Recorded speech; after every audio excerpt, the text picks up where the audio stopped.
आज की वीडियो जो है वो इस तरीके की स्टैंड कॉलर की है, जिसको आप जेंट्स कुर्ते पे भी बना सकते हो और लेडीज़ पे भी बना सकते हो। तो वीडियो पूरी देखना, लंबी वीडियो देख के स्किप नहीं करना है, तभी आपको पता चलेगा कि कैसे बनानी है। यहाँ पर मैंने कुर्ती की कटिंग कर ली है। बैक पार्ट जो है वो 1 इंच एक्स्ट्रा रखा है। पहले बैक पार्ट को डबल फोल्ड करना है, वो रखना है, फिर फ्रंट पार्ट को डबल फोल्ड करके रखना है। चारों एक साथ 4 फोल्ड जो है वो एक साथ नहीं करना है, अलग अलग से डबल फोल्ड करके मैंने रखा है।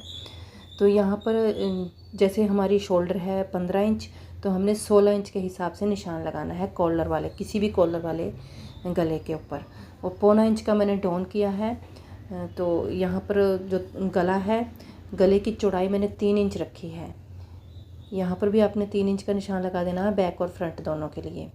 अब हमने 8 इंच का शोल्डर रखा था ना, यहाँ पर 15 इंच का शोल्डर के हिसाब से 16 इंच रखा हमने। और आर्म होल जो है वो हमने 7.5 रखना है। ठीक है, 7.5 आर्म होल रख दिया। यहाँ पर हमारी बस्ट की मेज़रमेंट आ जाएगी। और क्योंकि शोल्डर जो है वो हमारा ज़्यादा हमने लिया है, तो जो ये हमारा क्रॉच लाइन होती है ना आगे की, मतलब फ्रंट वाला जो होता है कटिंग आर्म होल की, उसको हमने 1 इंच अंदर की साइड करना है। और ये इस तरीके से आ जाएगा। तो अब हमने ऊपर से इसको कटिंग कर देंगे बैक पार्ट का पहले, और बैक पार्ट का जो कपड़ा है उसको हटा देंगे। और अब हमने फ्रंट की कटिंग कर देनी है ऐसे। ठीक है, तो अब हमने बैक पार्ट लेना है, उसमें हमने जो बैक डीप रखते हैं हम, उसका निशान लगाना है।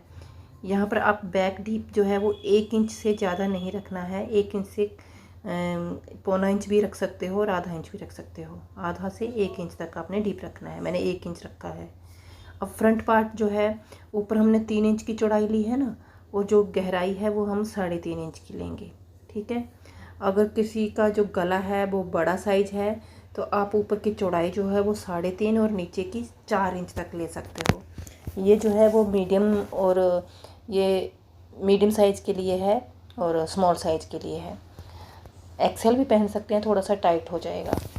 और यहाँ पर अगर आप डीप रख दोगे ना, जैसे ये स्लिट रख रही हूँ, ये मैंने 7.5 इंच का पूरा गला चाहिए, तो ऊपर से हमने सिलाई मार्जिन छोड़कर तिरछा मेज़र करना है। तो आपको जितना भी आएगा, जहाँ पे आपका जैसे 7.5 गला है आपका, तो मैंने 8 इंच का लिया है। 1 इंच मैंने डीप रखा है, क्योंकि जो कॉलर वाला गला है वो थोड़ा सा ऊपर चढ़ जाता है। तो कभी भी कॉलर वाला गला बनाओ तो लंबाई जो है वो 1 इंच डीप रखना है। जो स्लिट था वो हमारा 4 इंच पे आ रहा था, तो यहाँ पर जो पेस्टिंग है उस पर मैंने 5 इंच का कट किया है। जो चौड़ाई है वो मैंने 1.5 इंच की रखी है कंप्लीट। मतलब जब हमने डबल फोल्ड किया था तो हमारी 1.5 इंच से आधी हमने लेनी है। एक्स्ट्रा कपड़े के ऊपर लगाएंगे, जैसे हम गला बनाते हैं वैसे ही सिंपल इसको बनाना है। फोल्ड कर देंगे इसके ऊपर ऐसे। तो जब हम गले की जो मेज़रमेंट है वो आप, जैसे मैंने 3 इंच रखा है ना चौड़ाई, तो आप 3.5 भी रख सकते हो। जैसे किसी का एक्सेल साइज़ है या डबल एक्सेल है, तो आप 3.5 इंच रख सकते हो चौड़ाई। और डीप जो है वो 4 इंच तक रखोगे कॉलर का। और जो ये स्लिट मैं अभी बना रही हूँ ना, इसको और डीप कर सकते हो। ज़्यादा आपका खुला होगा तो पहनने में कोई दिक्कत नहीं होगी। और जो 1.5 इंच की मैंने चौड़ाई ली है ना, उसको आप 2 इंच तक भी रख सकते हो चौड़ा जो है। ठीक है, और यहाँ पर जब प्लेकेट लगाते हैं तो प्लेकेट तो आराम से हमारा खुला रहता है, जितना भी आप बटन वगैरह लगते हैं तो आराम से आप उसको डाल सकते हो। तो इस तरीके से हमने ये कट जो है वो बना लिया है। अब हमने जो बैक पार्ट कटिंग किया था ना, उसको लेंगे और शोल्डर जो है वो ज्वाइन कर देंगे ऐसे। यहाँ पर शोल्डर अटैच कर देने हैं।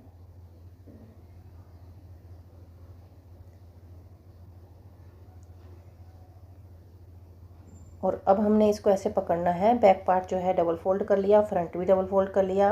इसको थोड़ा सा फैला कर रखना है, और जो इंच टेप है उसको ऐसे खड़ा करके रखना है। खड़ा करके हमने मेज करना है। तो पूरा 8 इंच आया है। अब हमने एक पट्टी ली है, हमने सीधी सी, ये लगभग 2 इंच की पट्टी है मेरी। जो लंबाई है इसकी, चौड़ाई तो हमने पूरी डबल फोल्ड में 8 इंच की ही लेनी है। ठीक है, सिंगल जब करोगे तो ये 16 इंच की हो जाएगी, डबल किया है तो ये 8 इंच की है कंप्लीट। ठीक है, तो डबल फोल्ड कर लिया है। एक ये फोल्डेड साइड है, फोल्डेड साइड से हम निशान लगाएंगे 3 इंच तक का।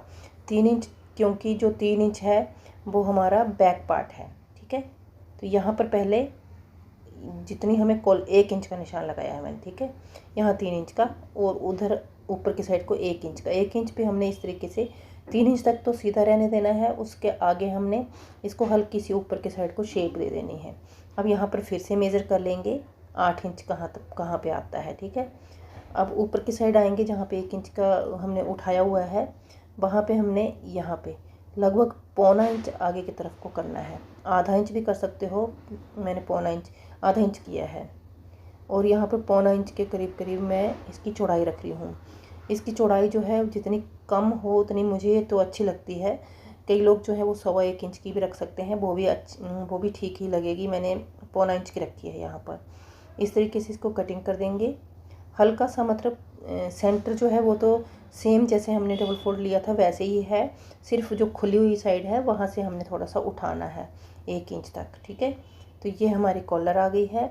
अब इसको एक एक्स्ट्रा कपड़े के ऊपर हमने पेस्ट किया है, जहाँ से कटिंग हो रही है वो वाली साइड जो है वो कुर्ती के ऊपर जुड़ने वाली है।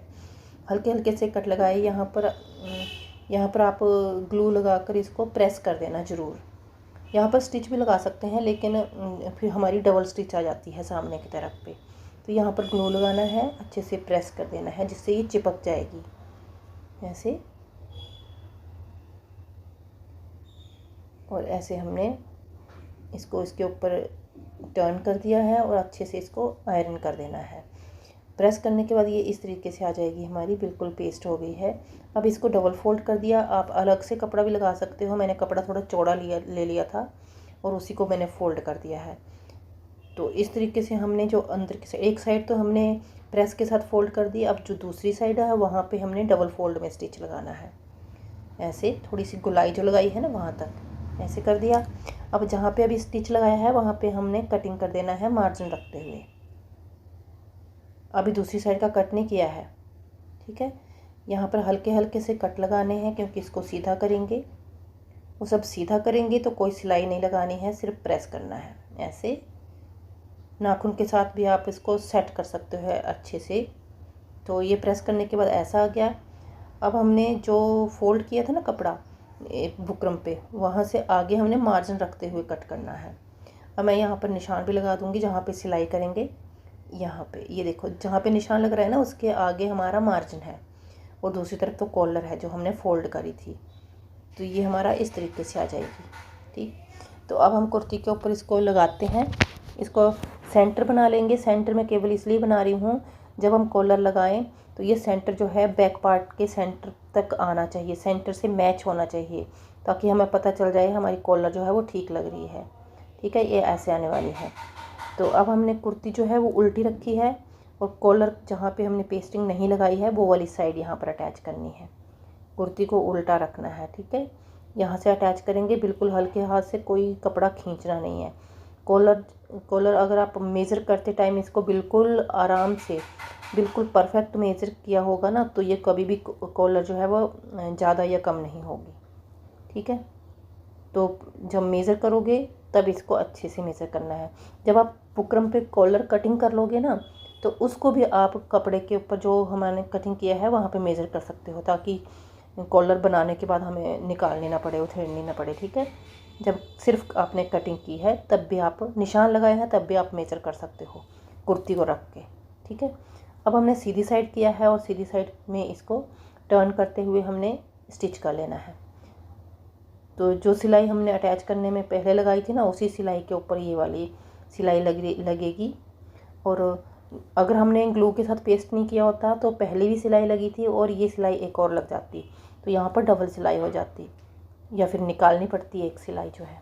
अभी जो सिलाई लग रही है वो तो रहती, दूसरी निकालनी पड़ती, तो इसलिए मैंने ग्लू के साथ उसको स्टिच कर दिया। अभी हमारी कॉलर जो है वो बिल्कुल तैयार है। ठीक है, ये हमारी इस तरीके से आ जाएगी।